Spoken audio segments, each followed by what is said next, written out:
Só quem investe em imóveis sabe o trabalhão que dá para cobrar um inquilino, né? Quando você cria algum tipo de relação, então, quanto mais o tempo vai passando, pior as coisas ficam. Aquilo de repassar a inflação de 10% ao ano, esquece, isso é uma realidade paralela somente do Itaim. Inclusive, eu gosto muito de lembrar daquelas aventuras, né, do senhor Barriga cobrando aluguel lá na Vila do Chaves. Enquanto saía o dinheiro fácil ali do avental da dona Florinda, o seu Madruga fugia como o diabo foge da cruz. E uma coisa que eu sempre me perguntei é, quanto que será que o seu Madruga deve ao seu Barriga?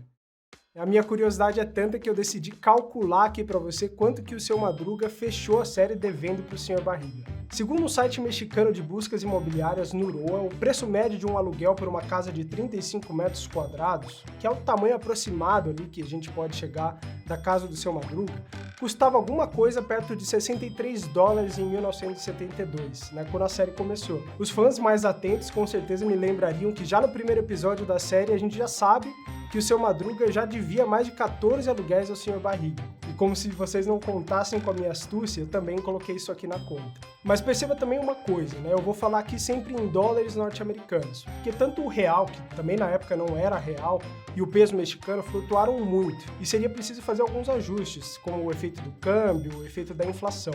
Pois bem, tá? Levando em consideração que o Chaves foi gravado em quase 9 anos, mais precisamente em 84 meses, a gente pode assumir que pelo menos 84 encontros épicos aconteceram nos corredores da vila mais famosa do mundo.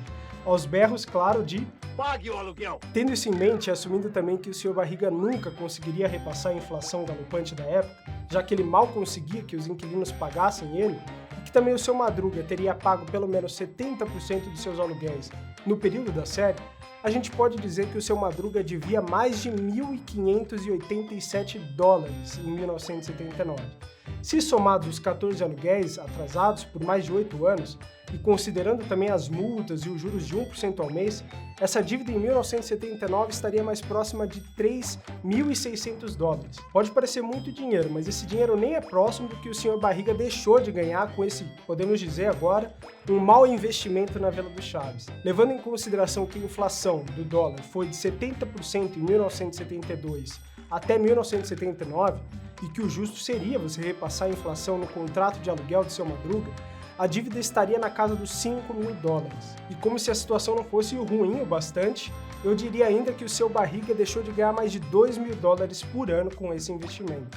Quem é fã da série sabe que o senhor Barriga veio de uma infância pobre, que ele cresceu na vila e comprou pelo menos 10 casas naquele espaço, também como uma forma de investimento. Mas por que ele fez esse péssimo investimento? Obviamente essa opção não existia à época. Mas se o senhor Barriga conhecesse os fundos imobiliários, ou os fibras mexicanos, como eles são conhecidos por lá, teria um retorno muito maior do que isso. Isso porque os fundos imobiliários são como grandes condomínios de investidores. Você literalmente paga uma taxa, que hoje é próxima de 1% ao ano, para um profissional do setor investir o seu dinheiro de maneira bastante diversificada e, claro, focando em maximizar o seu aluguel e também focando em imóveis que vão trazer para você uma valorização de longo prazo. Isso aqui sem contar todos os benefícios fiscais que você teria nesse tipo de investimento. Fazendo uma conta simples e assumindo que o senhor Barriga tirava em torno de 5% ao ano de aluguel com as 10 casas que ele tinha na vila e sem repassar a inflação, é fácil estimar que o seu rendimento poderia ter sido de pelo menos 6,5% ao ano investindo em fundos imobiliários. Além do mais, ele teria um exército de senhor Barriga cobrando múltiplos inquilinos. Não perderia o seu tempo nem o seu dinheiro procurando inquilinos para os apartamentos 23 e 24 que eram acessados pela escadaria do pátio. Ainda na matemática, essa diferença de retorno, que parece ser pequena no primeiro momento, poderia render para ele a compra de mais uma casa a cada 10 anos, graças, claro, aos juros compostos.